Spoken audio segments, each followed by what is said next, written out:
Nous allons aborder comment sauver tous les êtres. Mais comme c'est assez long, je vais le faire en 2 fois.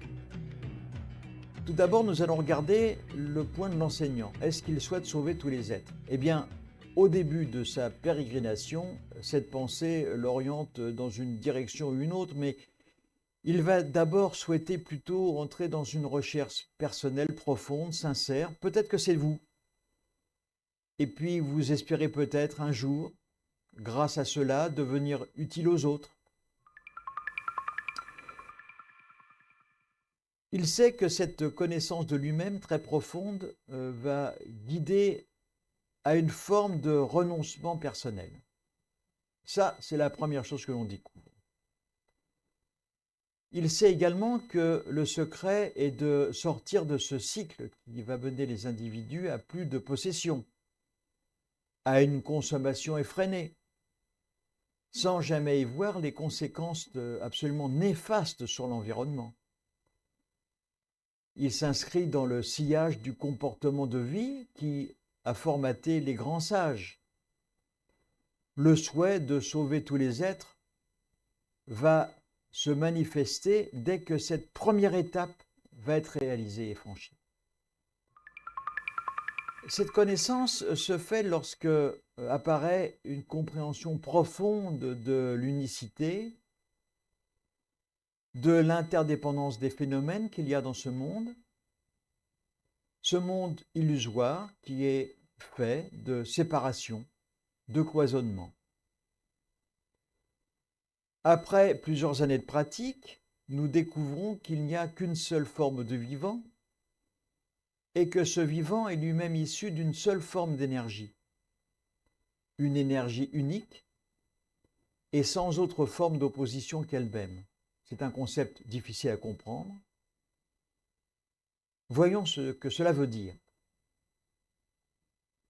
Le vivant et l'énergie se confondent en une seule et même chose. La grande illusion, l'illusion des sens et des perceptions.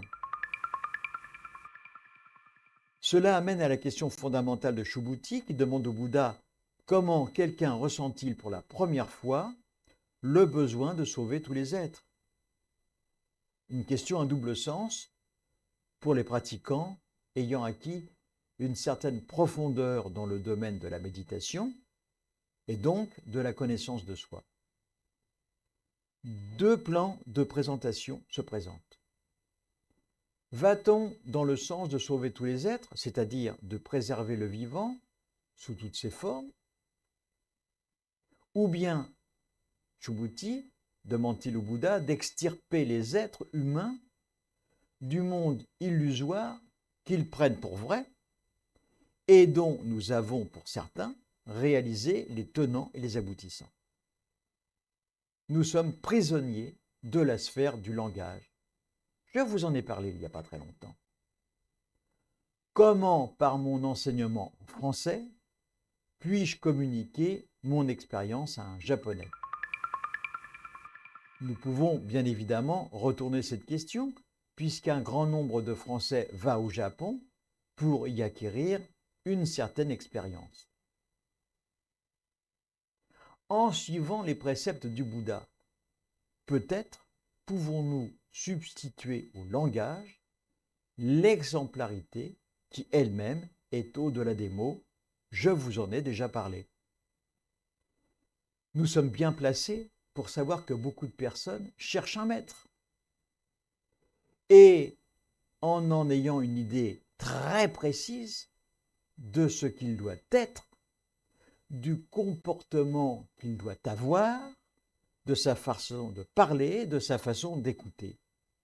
Mais dans la réalité, il y a beaucoup de pseudomètres. Ceux-là n'accordent pas leurs paroles à leurs attitudes.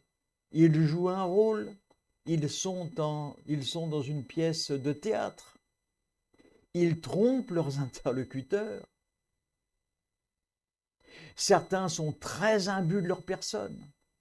Ils ont un ego démesuré.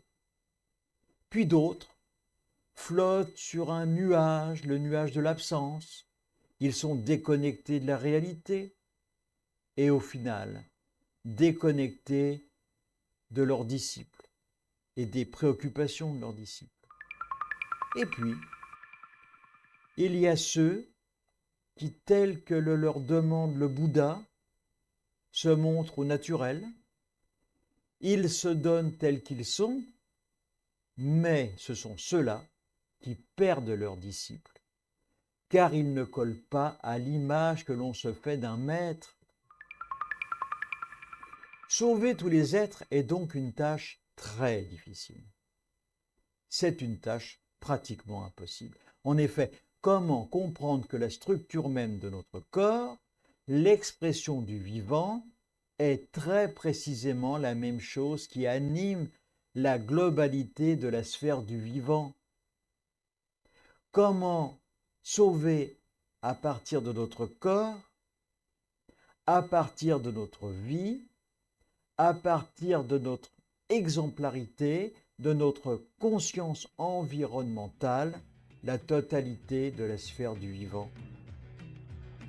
C'est un sacré koan. Le koan est un questionnement, je vous le rappelle. C'est la question pour laquelle, dans cet échange entre Subhuti et le Bouddha, il ne sera question que de l'interaction entre les êtres humains. On reverra ça la semaine prochaine. À bientôt.